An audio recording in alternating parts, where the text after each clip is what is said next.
Bismillah. Assalamualaikum warahmatullahi wabarakatuh. Alhamdulillah, wassalatu wassalamu ala rasulillah wa ala alihi wa sahbihi wa man walah.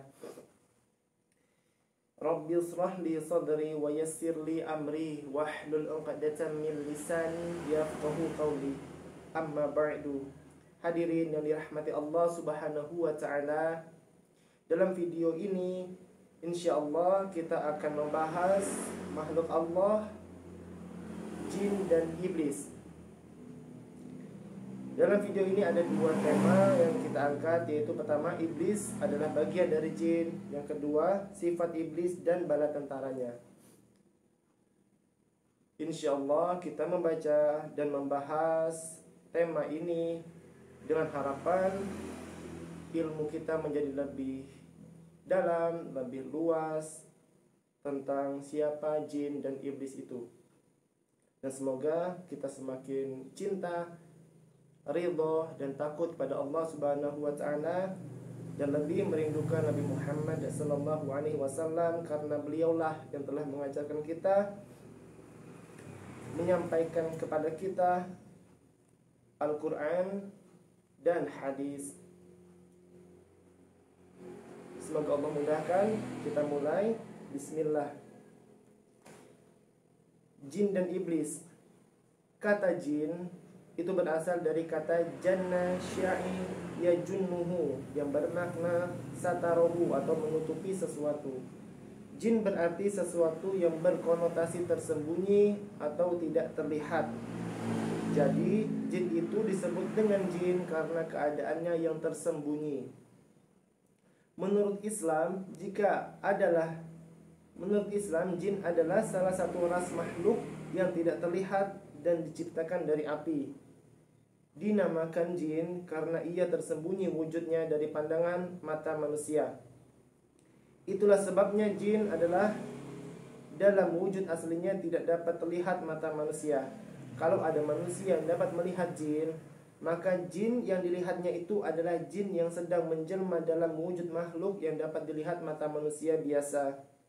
Sementara iblis secara bahasa artinya putus asa dari rahmat Allah.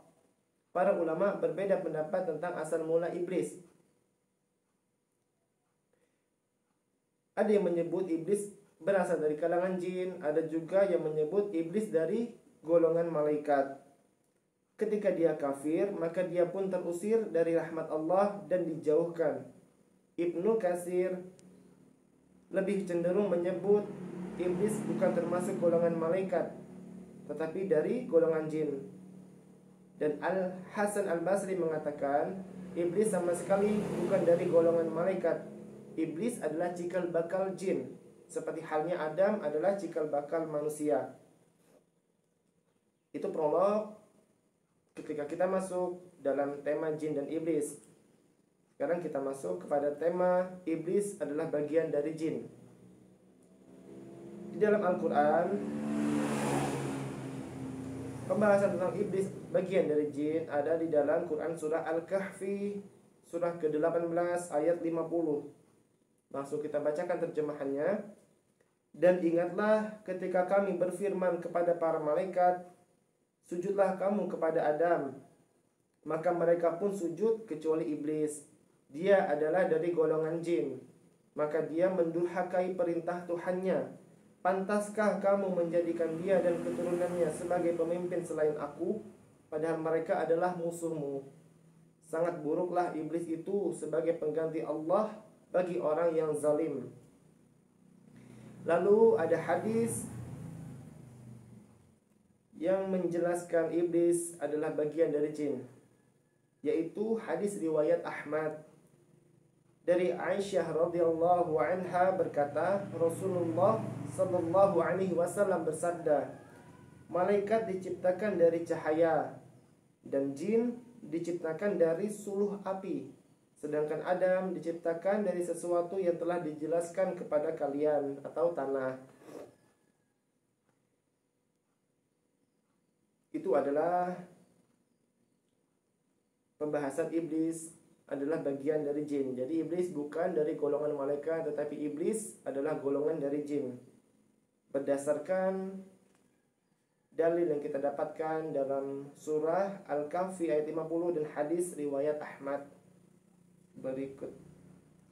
Berikutnya kita masuk ke tema sifat iblis dan bala tentaranya atau pembantunya. Ada banyak di dalam Al-Quran, kurang lebih ada 30 surah yang membahas tentang sifat iblis dan pembantunya. Untuk itu kita hanya membaca terjemahannya saja seperti yang tadi. Yang pertama adalah Quran surah Al-Baqarah, surah kedua ayat 36, tentang sifat iblis dan bala tentaranya, yaitu isinya, lalu setan memperdayakan keduanya dari surga sehingga keduanya dikeluarkan dari segala kenikmatan ketika keduanya di sana atau di surga. Maksudnya adalah Adam dan Hawa. Dan kami berfirman, turunlah kamu, sebagian kamu menjadi musuh bagi yang lain, dan bagi kamu ada tempat tinggal dan kesenangan di bumi sampai waktu yang ditentukan. Quran surah Al-Baqarah ayat 36. Selanjutnya Quran surah Al-Baqarah ayat 102. Dan mereka mengikuti apa yang dibaca oleh setan-setan pada masa kerajaan Sulaiman. Sulaiman itu tidak kafir, tetapi setan-setan itulah yang kafir. Mereka mengajarkan sihir kepada manusia dan apa yang diturunkan kepada dua malaikat di negeri Babilonia, yaitu Harut dan Marut. Padahal keduanya tidak mengajarkan sesuatu kepada seseorang sebelum mengatakan, sesungguhnya kami hanyalah cobaan bagimu, sebab itu janganlah kafir. Maka mereka mempelajari dari keduanya malaikat itu apa yang dapat memisahkan antara seorang suami dengan istrinya. Mereka tidak akan dapat mencelakakan seseorang dengan sihirnya kecuali dengan izin Allah. Mereka mempelajari sesuatu yang mencelakakan dan tidak memberi manfaat kepada mereka. Dan sungguh mereka sudah tahu, barang siapa membeli menggunakan sihir itu, niscaya tidak akan mendapat keuntungan di akhirat. Dan sungguh sangatlah buruk perbuatan mereka menjual dirinya dengan sihir, sekiranya mereka tahu. Quran surah Al-Baqarah ayat 102. Masuk kepada ayat 257, masih surah Al-Baqarah. Wahai manusia, makanlah dari makanan yang halal dan baik terdapat di bumi, dan janganlah kamu mengikuti langkah-langkah setan. Sesungguhnya setan itu musuh yang nyata bagimu. Sesungguhnya setan itu hanya menyuruh kamu agar berbuat jahat dan keji, dan mengatakan apa yang tidak kamu ketahui tentang Allah. Mohon maaf, ini surah Al-Baqarah ayat 168, 169. Al-Baqarah ayat 257. Allah pelindung orang yang beriman. Dia mengeluarkan mereka dari kegelapan kepada cahaya iman. Dan orang-orang yang kafir, pelindung-pelindungnya adalah setan. Dia mengeluarkan mereka dari cahaya kepada kegelapan. Mereka adalah penghuni neraka, mereka kekal di dalamnya. Na'udzubillah min dzalik. Quran surah Al-Baqarah ayat 268. Setan menjanjikan menakut-nakuti kemiskinan kepadamu dan menyuruh kamu berbuat keji atau kikir. Jadi kikir adalah perbuatan yang keji. Kita ulangi, setan menjanjikan atau menakut-nakuti kemiskinan kepadamu dan menyuruh kamu berbuat keji atau kikir, sedangkan Allah menjanjikan ampunan dan karunia-Nya kepadamu, dan Allah Maha Luas, Maha Mengetahui. Al-Baqarah ayat 263. Selanjutnya kita buka surah Ali Imran ayat 155.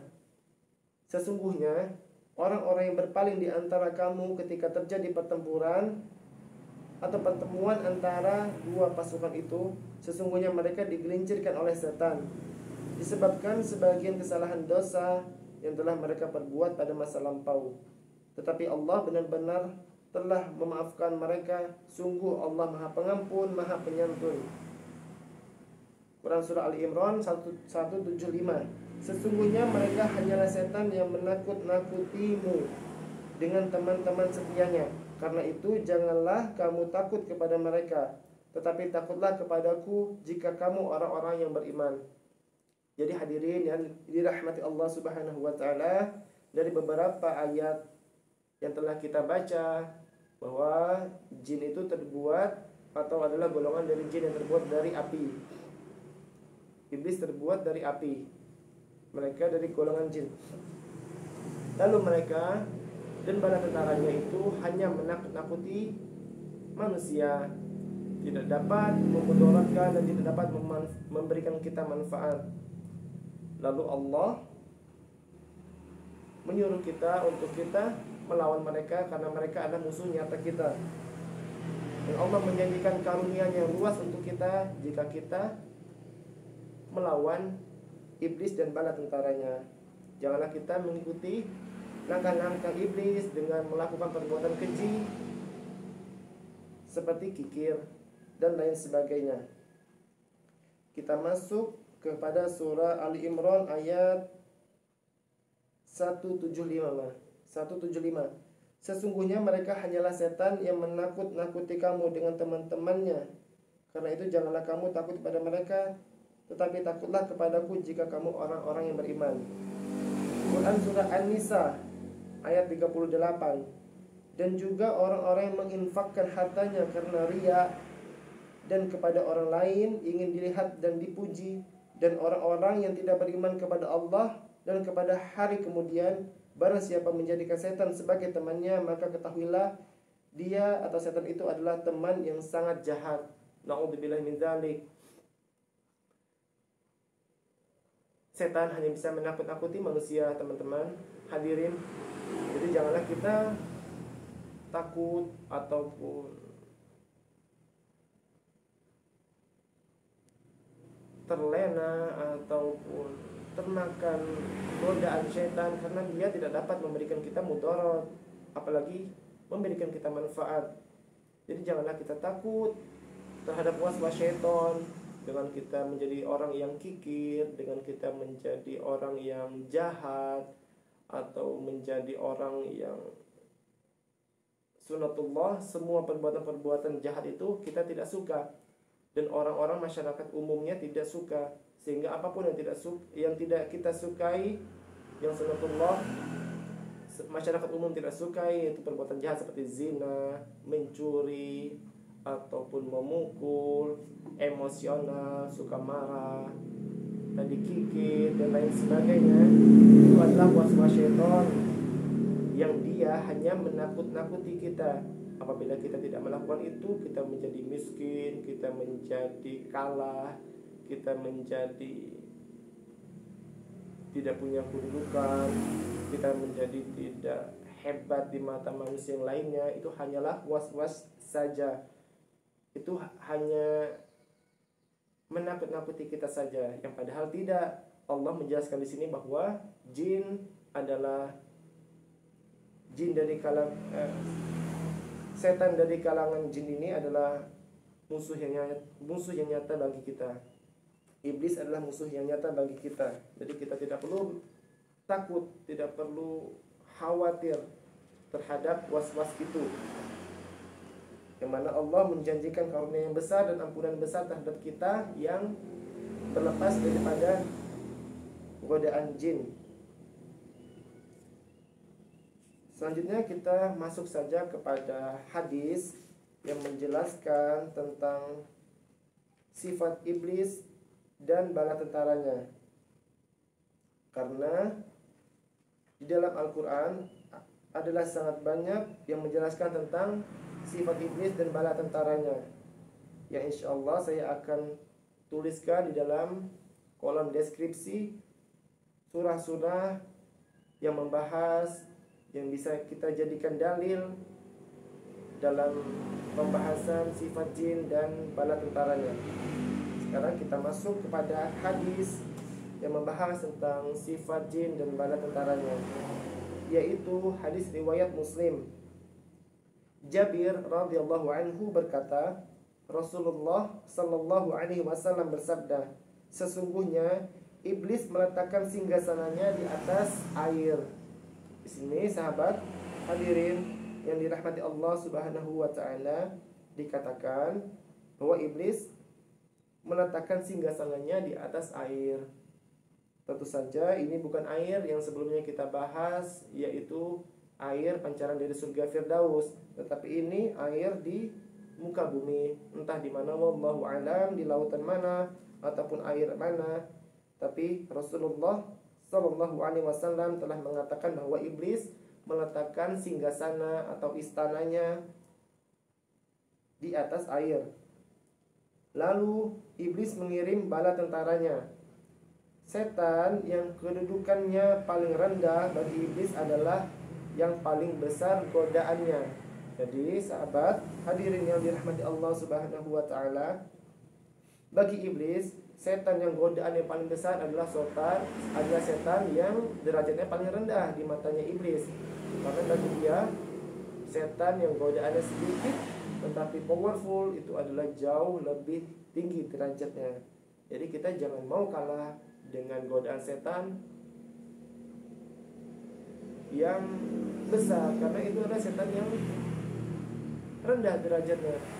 Apabila kita dengan setan yang rendah derajatnya saja kita kalah, ya kita artinya derajat kita ya tidak jauh beda dengan dia. Sehingga kita harus lawan apapun was-was syaitan terhadap keburukan-keburukan untuk kita, yang mana padahal Allah dan Rasulullah Sallallahu Alaihi Wasallam telah memperingatkan kita untuk menjadikan iblis sebagai musuh yang nyata buat kita. Jangan pernah takut miskin, jangan pernah takut tidak punya uang. Apabila kita ada keinginan untuk bersedekah, kita bersedekah, kita berinfak. Apabila kita keinginan untuk berbuat baik, kita lakukan. Apabila ada keinginan untuk berbuat buruk, kita lawan. Itu hanyalah was-was dari setan yang kita harus lawan.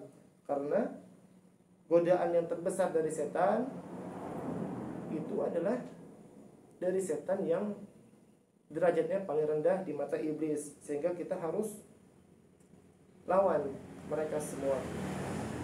Jangan mau kalah dengan setan yang derajatnya sangat rendah. Itu akan menunjukkan kualitas iman kita. Lalu salah satu di antara mereka datang lalu berkata, dari setan tadi datang kepada iblis lalu berkata, "Aku telah melakukan hal ini dan itu." Iblis menjawab, "Kau tidak melakukan apapun."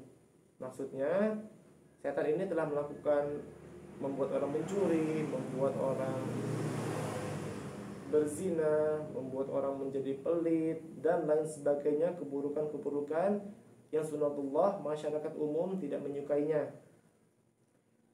Lalu iblis menjawab, "Kau tidak melakukan apapun." Lalu datang setan yang lain dan berkata, "Aku tidak meninggalkannya," atau seorang laki-laki, "aku tidak meninggalkannya hingga aku memisahkannya dengan istrinya." Atau setan ini membuat atau menggoda suami istri sehingga bercerai. Selanjutnya Rasulullah Sallallahu Alaihi Wasallam bersabda kembali, iblis mendekati setan yang menceraikan atau membuat suami istri bercerai tadi, lalu berkata, "Baguslah kamu," kata iblis. Al-Ma'si menyebutkan dalam riwayatnya, iblis berkata, "Tetaplah menggodanya." Hadis riwayat Muslim. Jadi hadirin yang dirahmati Allah Subhanahu wa taala, amalan setan yang paling dicintai iblis adalah menceraikan antara suami dan istri. Itu adalah tingkat atau derajat setan yang tertinggi di mata iblis. Sehingga bagi hadirin yang telah menikah, diharapkan untuk bisa mempertahankan pernikahannya. Introspeksi antara suami, introspeksi juga bagi istri. Apabila ada kesalahan, mungkin dari dalam diri kita yang salah, kita yang kurang mengalah, kita yang kurang mengasihi. Terus dengan kita mengikuti kajian Islam, menjadi orang, bagaimana menjadi orang yang dicintai oleh manusia seperti yang dilakukan oleh Nabi Muhammad SAW. Terus kita mempelajari ilmu dalam rumah tangga, dalam kekeluargaan, bagaimana mengurus anak. Insya Allah dengan kita senantiasa mengikuti sunnah Rasulullah SAW, insya Allah istri kita akan mencintai kita karena kita telah memberikan semua haknya. Karena Rasulullah mengajarkan agar seorang suami memberikan semua hak istrinya, semua, dari makanan, dari pakaian, dari tempat tinggal, dari hati, batin, fisik, semuanya harus kita berikan haknya istri, sehingga istri insya Allah pasti akan mencintai kita dan menyayangi kita. Begitu pula bagi istri juga harus belajar tentang apa saja hak bagi suami. Insya Allah suami akan menyayangi dan mencintai istri. Jadi kita jangan sampai kalah dengan iblis, dengan setan yang berusaha menggoda kita bercerai dengan istri kita. Na'udzubillah min dzalik. Karena itu amalan yang paling cintai iblis yang telah dilakukan oleh bala tentaranya. Demikian video episode hari ini. Yang kita bahas adalah sifat jin dan bala tentaranya, dan jin adalah golongan, dan iblis adalah golongan dari jin. Semoga bermanfaat, semoga menambah ilmu kita dan semakin kuat kita mempertahankan diri dari melawan godaan setan dan iblis, dan kita semakin cinta kepada Allah dan Rasulullah SAW yang telah mengajarkan ini semua kepada kita. Dan juga kita mendoakan kepada para ulama kita, semoga Allah merahmati mereka semua. Subhanakallahumma wa bihamdika asyhadu an la ilaha illa anta astaghfiruka wa atubu ilaik. Salah kata saya mohon maaf, lebih dan kurangnya wassalamualaikum warahmatullahi wabarakatuh.